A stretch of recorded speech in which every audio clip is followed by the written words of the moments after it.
In Act 4 of Hedda Gabler, it's evening, and Miss Juliana Tesman arrives to announce Aunt Rena's passing.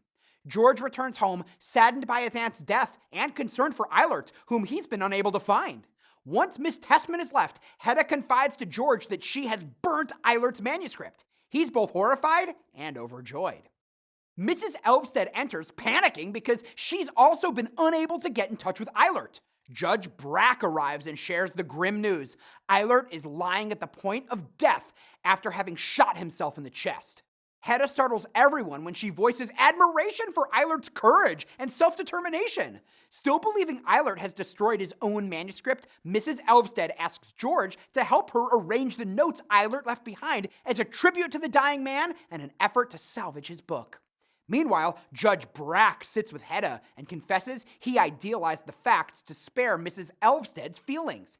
Eilert is actually already dead, having been shot in the bowels during an altercation at the brothel, and it appears to have been an accident or murder. And the gun is one he recognizes, though the police are unlikely to find the owner without his help. Hedda realizes Judge Brack now has the power to ruin her reputation. As George and Mrs. Elvsted make plans to work on the book at Miss Tesman's house, George proposes that Judge Brack keep Hedda company in the evenings.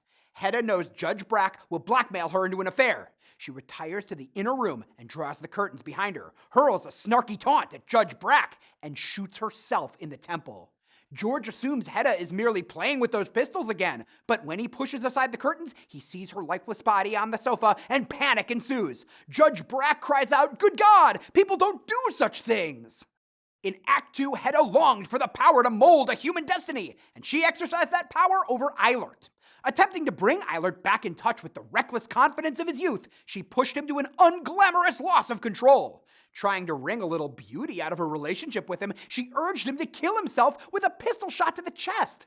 This backfired. Eilert was found shot in the gut in a boudoir, an excruciating, undignified death. Plus, it's unclear that he had been the one to pull the trigger. Hedda's manipulations, so deft and cunning at the beginning of the play, have been shown as clumsy, ugly, and deadly.